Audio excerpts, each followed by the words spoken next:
한적한 시골 마을, 이름하여 수림마을. 이곳은 산으로 둘러싸여 있으며 마을 주민들은 대대로 여기에서 살아왔다. 마을 내에는 외부인이 거의 없었고 이곳에 방문하는 사람은 대개 길을 잘못 든 경우가 많았다. 마을의 인구는 100명을 겨우 넘길 정도로 적었고 주민들끼리는 서로를 모두 알고 지내는 사이였다. 하지만 수림마을에는 전에 내려오는 오래된 전설이 하나 있었다. 매년 늦여름 어김없이 찾아오는 귀의 계절, 이 시기가 되면 마을 사람들은 해가 지기 전에 집으로 돌아가며 밤에는 절대 창문을 열지 않고 대문을 단단히 잠갔다. 그 이유는 바로 귀라는 이름에 알 수 없는 존재가 돌아다니기 때문이라고 했다. 귀는 밤이 되면 마을 사람들의 이름을 하나씩 불러가며 집 앞에서 기다린다고 전해진다. 만약 그 부름에 대답하거나 문을 열게 되면 그 사람은 다음날 흔적도 없이 사라진다는 것이 전설의 내용이었다. 수십 년 전 이 마을에는 한 가족이 살고 있었다. 가족은 총 4명으로 부모님과 2명의 아들로 구성되어 있었다. 큰아들 민주는 도시의 대학에 다니고 있었고 어린 막내 아들 서주는 부모님과 함께 마을에 남아 있었다. 민주는 여름방학을 맞아 잠시 고향에 내려와 있었다. 그가 내려온 지 일주일이 채 지나지 않았을 때 언제나 그렇듯이 귀의 계절이 돌아왔다. 민주는 이런 이야기를 들으면서도 믿지 않았다. 그는 도시에서의 생활이 훨씬 익숙했으며 마을의 전설을 어린애들의 겁주기 놀이로 치부했다. 어느 날 밤 민주는 부엌에서 공부를 하고 있었다. 모두 잠든 시간 밤에 정적이 집안을 맴돌고 있었다. 그 순간 누군가 그의 이름을 부르는 소리가 들렸다. 그것은 아주 맑은 그러나 낯선 목소리였다. 민주나 깜짝 놀라 고개를 들었으나 부모님은 분명 자고 있을 터였다. 서준이 장난치는 것이려니 생각한 민주는 대수롭게 여기지 않았다. 그러나 곧이어 같은 목소리가 다시 들렸다. 이번엔 조금 더 가까이에서 민주나 그제야 민준의 귀에는 무언가 이상하다는 느낌이 스쳤다. 목소리는 집 밖에서 나는 것처럼 들렸고 서늘한 기운이 등골을 스쳐 지나갔다. 민주는 의아하던 끝에 조심스럽게 창문으로 다가가 커튼을 살짝 열어봤다. 밖은 깜깜했고 어디에서도 인기척은 느껴지지 않았다. 순간 그의 어깨 너머로 다시 그 목소리가 들려왔다. 이번에는 바로 귓가에서 민준아 나와. 놀랐지만 호기심을 이기지 못한 민주는 결국 창문을 조금 열고 밖을 살폈다. 집 앞에는 아무도 없었다.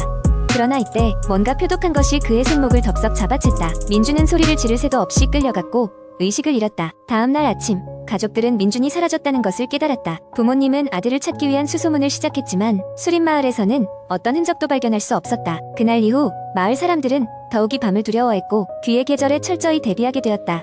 창문과 문을 잠그는 것은 그들의 암묵적인 규칙이 되었으며 민준의 이야기는 전설로만 남게 되었다. 세월이 흘러 민준의 동생 서준은 어른이 되어 마을을 떠나 도시로 나갔다. 그는 종종 형의 이름을 부르며 다른 누군가에게도 들리기를 바랐다.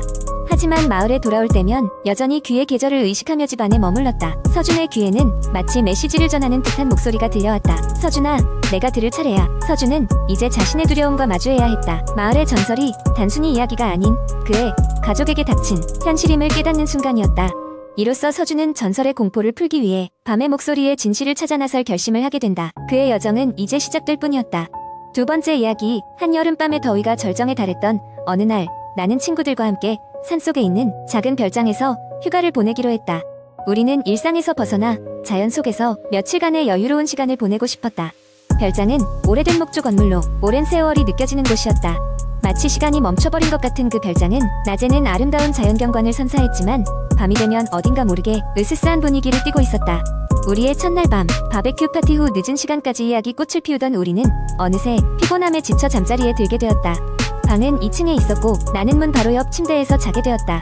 그날 밤 단잠에 빠져있던 나를 깨운 것은 어렴풋이 들려오는 괴상한 소리였다. 귀를 기울이자 누구인가 바깥 현관에 서서 문을 두드리는 소리 같았다. 나는 창문을 열어 아래를 내려다보았지만 어둠 속에서는 아무것도 보이지 않았다. 그렇게 아무 일도 없겠지 하고 다시 눈을 감았을 때 다시금 두드리는 소리에 어쩔 수 없이 자리에서 일어나야 했다. 나는 조심스럽게 문을 열고 복도를 가로질러 계단을 내려갔다. 두근거리는 심장을 진정시키며 현관문을 열었고 그곳에는 아무도 없었다.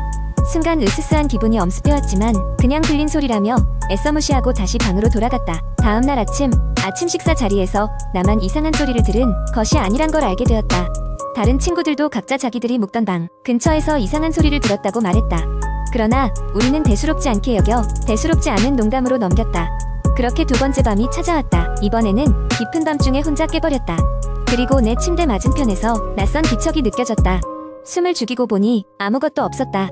그저 바람에 흔들리는 커튼과 희미한 달빛뿐. 하지만 그 느낌은 실제였다. 누군가 나를 지켜보고 있는 것만 같은 느낌에 온몸이 오싹해졌다. 다시 잠을 청하려 했으나 몸이 굳어져 도무지 잠들 수 없었다. 아침이 되자 나는 친구들에게 이 사실을 말했지만 그들 또한 비슷한 경험담을 털어놓았다.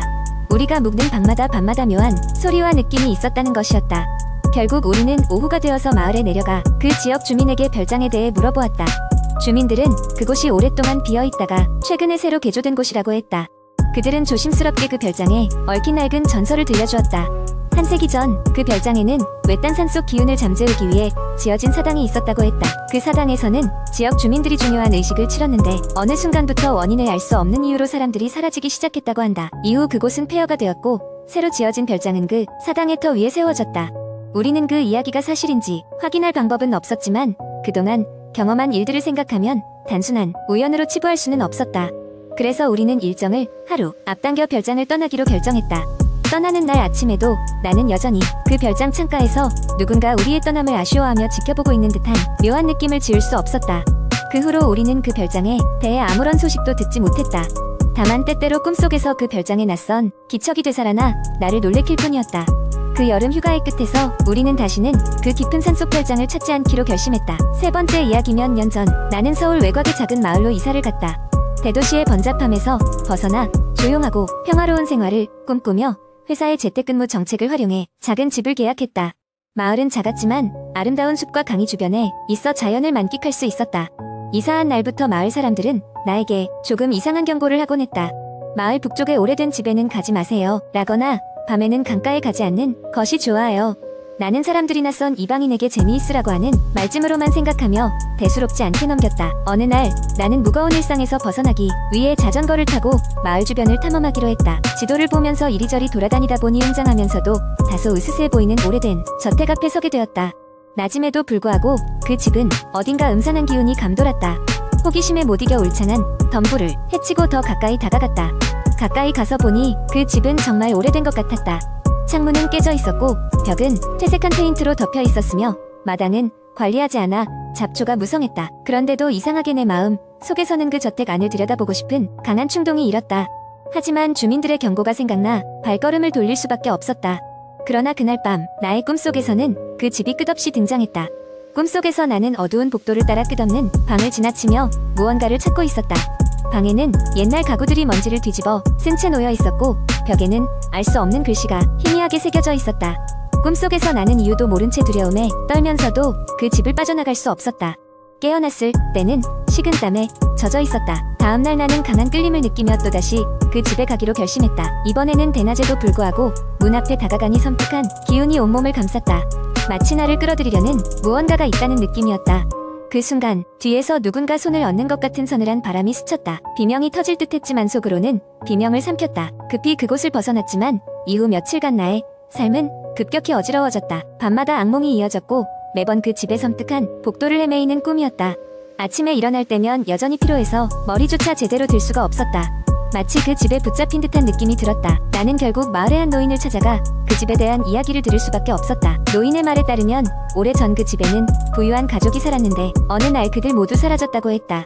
주민들은 그 집에 무언가 좋지 않은 기운이 있다는 소문을 퍼뜨렸고 이후로는 아무도 그 집에 살려고 하지 않았다고 했다. 그 집은 사람의 영혼을 집어삼키려 하지. 노인이 낮은 목소리로 말했다. 나는 그 후로 그 집 근처에는 가지 않기로 마음먹었다.